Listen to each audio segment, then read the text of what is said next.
Hello everyone, कैसे हैं आप सब। तो आज की पढ़ाई थोड़ी होगी हिस्टोरिकल टाइप की। मतलब आज हमें कंप्यूटर के खानदान के बारे में पता चलेगा। Means what? मीन्स कि आज हमें कंप्यूटर के पूर्वजों के बारे में पता चलेगा कि आज तक कंप्यूटर के कितने जनरेशन आए हैं। पहला जनरेशन, दूसरा, तीसरा, चौथा, पांचवा। There are 5 generation in now day. Total 5 generation computers के अभी तक आ चुके हैं। धीरे धीरे हम लोग करके पढ़ेंगे कि कितने जनरेशन हैं, क्या क्या जनरेशन है। तो आइए देखते हैं क्या है। आज का टॉपिक है जनरेशन ऑफ कंप्यूटर। ठीक है, जिसका पहला जनरेशन था, फर्स्ट जनरेशन, जो कब आया था? 1945 में। कंप्यूटर का पहला जनरेशन 1945 में आया था। और कब तक रहा ये? 1955 तक। क्यों 1955 तक रहा? कुछ कमी होगी इसमें, कुछ ड्रॉबैक्स होगा इसका। तो आइए इसी में देखते हैं क्या है।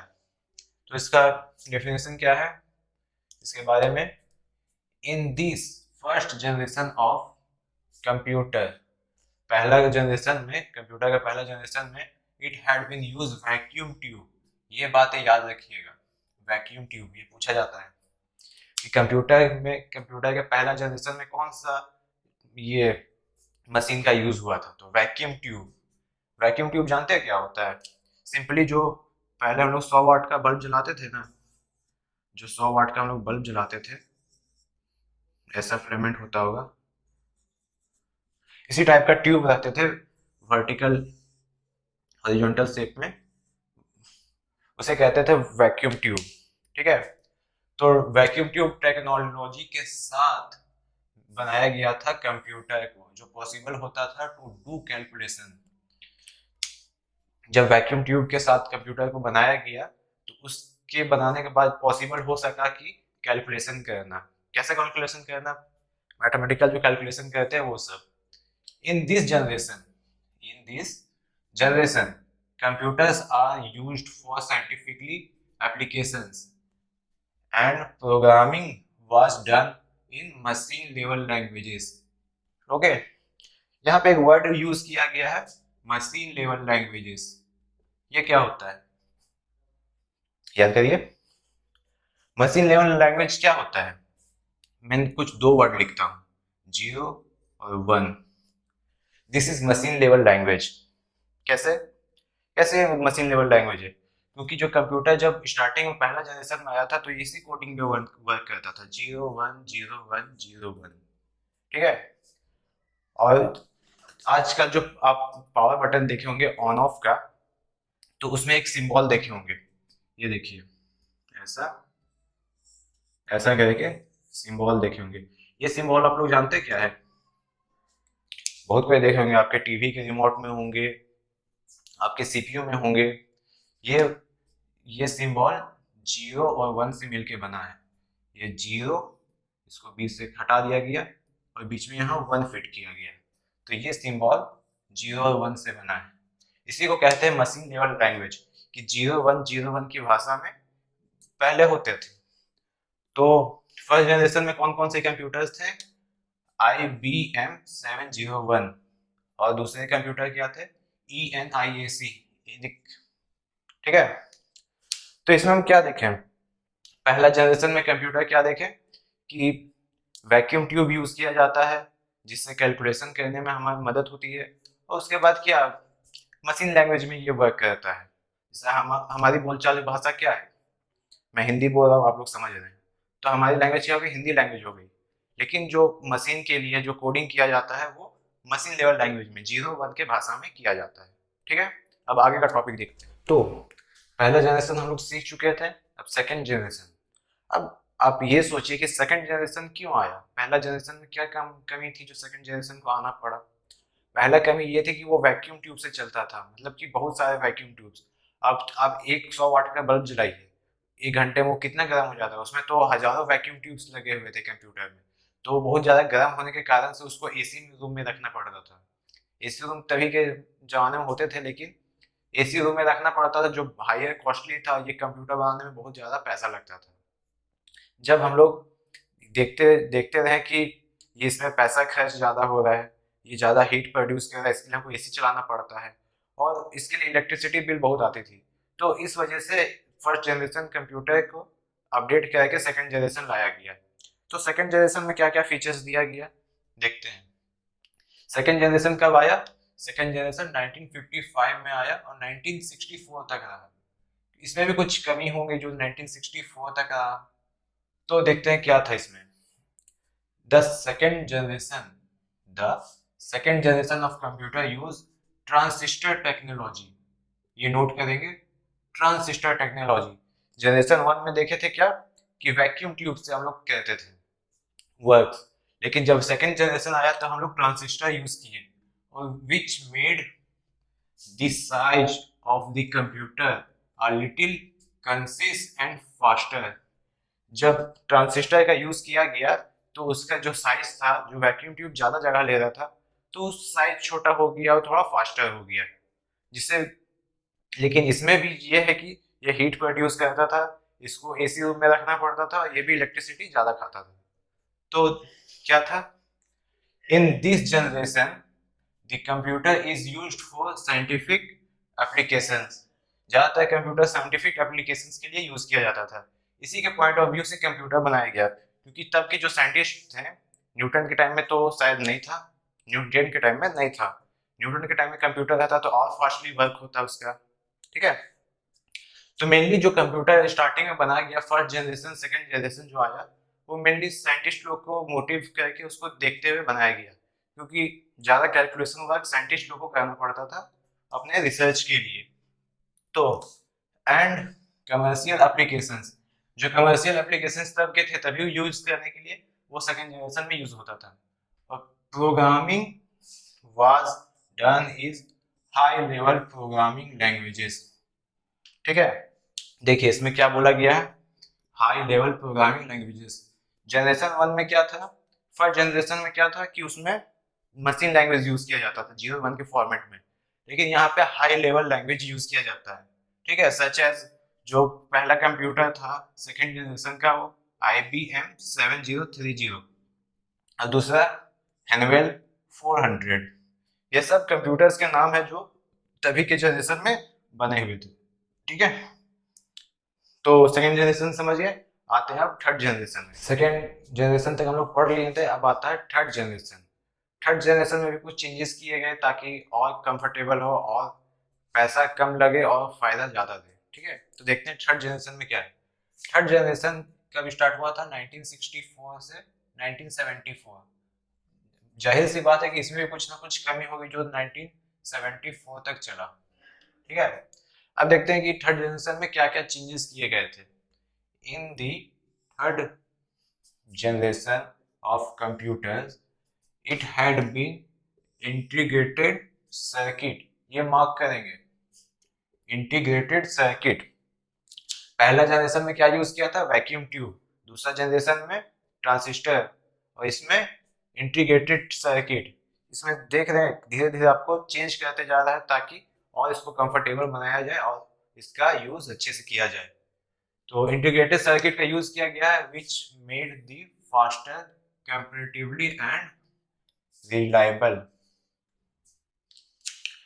जो फास्टर हो, कंपैरेटिवली हो और रिलायबल हो एज वेल। जैसा कि इन this generation computers are used for scientific, commercial and interactive online applications। मतलब क्या, इसमें भी अभी भी साइंटिफिक कमर्शियल के लिए यूज किया जाता है, साइंटिफिक कैलकुलेशन के लिए और इंटरेक्टिव ऑनलाइन एप्लीकेशंस के लिए। The programming was done in high level language programming. जैसे क्या, मशीनरी लैंग्वेज बताए थे, हाई लेवल लैंग्वेज है इसमें। और सच एज जो क्या कौन सा कंप्यूटर था थर्ड जनरेशन में जो कंप्यूटर आया था? COBOL, cobble, FORTAN, Fortran, BASIC, basic. ये 3 कंप्यूटर और ATC आगे भी कंप्यूटर आए थे।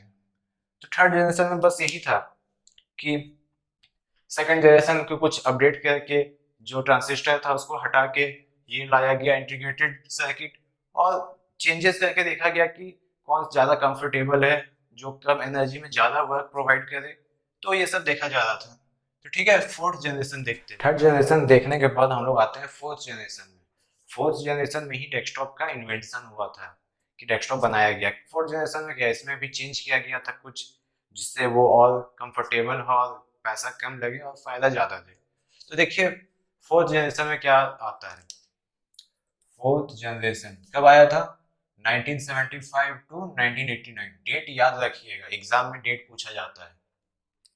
आप कहीं भी इंटरव्यू के लिए जाते हैं तो आपसे प्रैक्टिकल चीज नहीं पूछा जाएगा, क्या बताइए कि ये प्रोसेस कैसे हुआ, ये प्रैक्टिकल करके बताइए, ऐसा नहीं।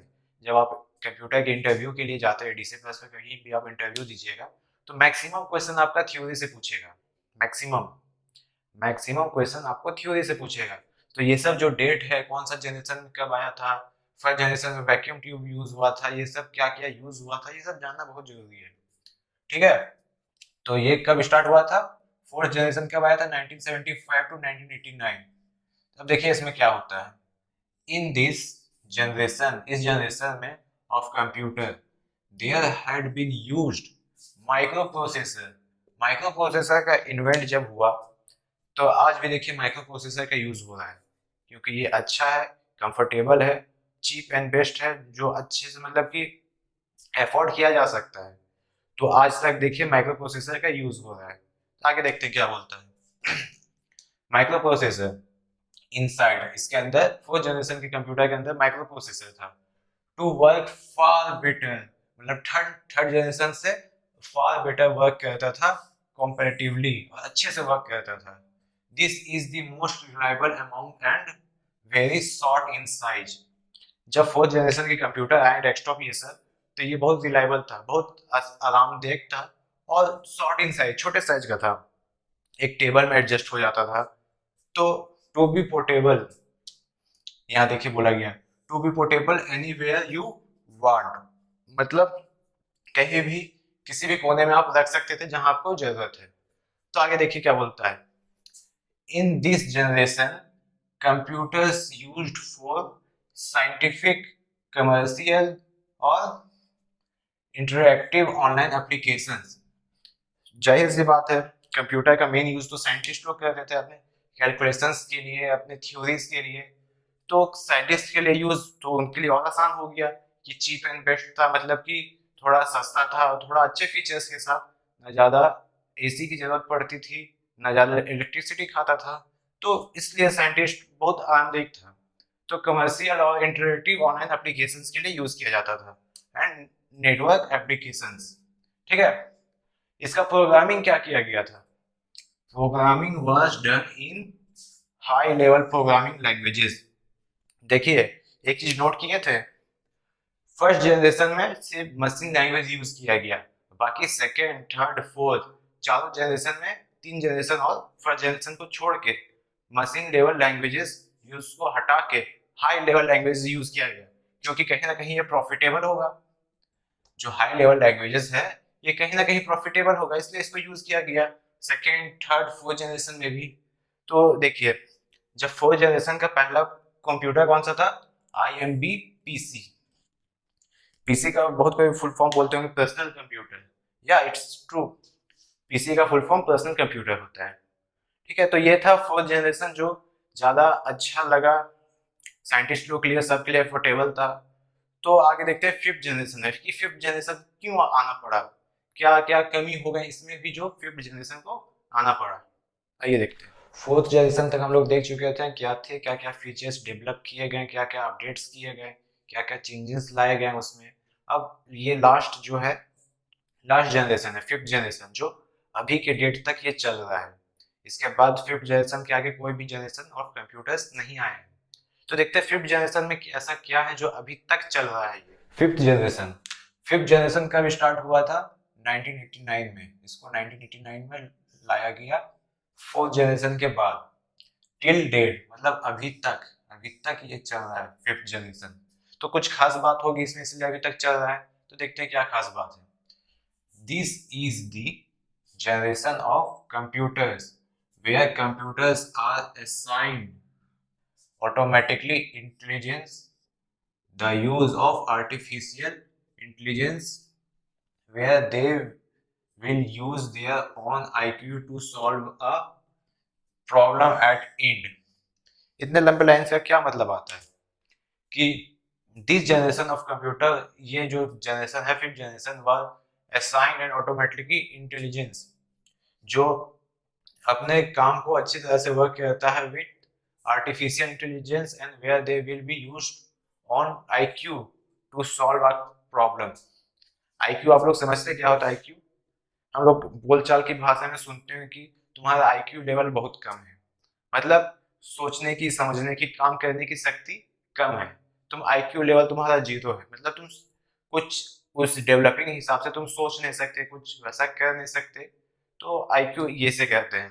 तो आगे देखते हैं क्या बोलता है। In this generation of computers are used for a scientific, commercial, interrogative, online applications and multimedia. ये बहुत खास बात था कि इसमें मल्टीमीडिया का भी यूज किया गया है। जो आजकल हम लोग गेमिंग्स करते हैं, मूवीज देखते हैं, वीडियोस देखते हैं कंप्यूटर में, वो मल्टीमीडिया की वजह से। एंड नेटवर्क एप्लीकेशंस, नेट जो चलाते हैं, नेट चलाने के लिए एप्लीकेशन जो लगता है वो was done high level language programming. एक बात गौर की है, ये क्या है? High level language programming. जो फर्स्ट जनरेशन के बाद जितने भी जनरेशन अभी तक पढ़े, 1 2 4 और फिफ्थ, 1 को छोड़ के बाकी चारों जनरेशन में हाई लेवल लैंग्वेज का यूज किया गया है। कहीं ना कहीं ये कंफर्टेबल था, तो जो इंसान के लैंग्वेजेस और मशीन लैंग्वेजेस को कनेक्ट करता है। ठीक है, तो इस लैंग्वेजेस में क्या क्या है, तो कुछ एप्लीकेशन कोडिंग आए, सी प्लस आया, जावा आया, पाइथन आया, ये सब कोडिंग्स है। ठीक है, पाइथन हो गया, जावा, सी प्लस, ये सब लैंग्वेजेस है, कोडिंग लैंग्वेजेस है। तो फिफ्थ जनरेशन में इतना ही कुछ था जो अभी तक चल रहा है। फिफ्थ जनरेशन में वाकई कुछ ना कुछ खास बात है, जैसे लैपटॉप्स फिफ्थ जनरेशन में आए थे, मूवीज देखना, टीवी देखना मल्टीमीडिया टाइप का हो गया था, तो इसकी वजह से ज़्यादा पॉपुलर हुआ। ज़्यादा एक्सपेंसिव नहीं था तो ज़्यादा पॉपुलर हुआ। और क्या था, और जितने भी जैसे कि अफोर्डेबल थे, हर कोई ले सकता था जिनके पास ज़्यादा पैसा हो। तो थ्योरी सेशन आज इतना ही खत्म हो गया। अब आगे से नेक्स्ट थ्योरी पढ़ाया जाएगा, फिर प्रैक्टिकल, आगे सेशन से प्रैक्टिकल किया जाएगा। ठीक है, बहुत लोग सोच रहे होंगे सर चलो थ्योरी खत्म हुआ, बहुत पढ़ना पड़ता है ना। नहीं, ऐसा कुछ नहीं है। देखिए, जब कंप्यूटर पढ़ते हैं तो उसका बेसिक जानना जरूरी है, क्योंकि ये जो घर बनता है वो बेसिक से ही बनता है। अगर यही आपका ढीला रहेगा तो गिर नहीं जाएगा, समझे? तो जब बेसिक नॉलेज रहेगा तो आपको इंटरव्यूअर आपको कितना भी घुमा के क्वेश्चन क्यों ना पूछे, फिफ्थ जनरेशन में कौन सा कंप्यूटर आया, कौन सा लैंग्वेज यूज किया जा रहा है, क्या माइक्रो प्रोसेसर है या क्या है, तो आप लोग अच्छे से जवाब दे सकते हैं और अपने जॉब को अचीव कर सकते हैं। तो इसलिए आपको थ्योरी पार्ट पढ़ना जरूरी है। एक बार अच्छे से देख लीजिए, फिफ्थ जनरेशन तक, मतलब टोटल 1 to 5 जनरेशन आ रहा है। ठीक है, जो फिफ्थ जनरेशन अभी तक चल रहा है। तो थ्योरी सेशन तो आज तक नहीं खत्म हो गया, अब आगे से थ्योरी बता के फिर प्रैक्टिकल करवाएंगे उसका। ओके, और जितने भी बच्चे अगर पसंद आया तो लाइक करें, सब्सक्राइब करें और शेयर करें कि जो गरीब बच्चे हैं वो उनके पास भी पहुंचे ये वीडियोस, उन्हें भी थोड़ा प्रॉफिट हो। ओके, तो थैंक यू।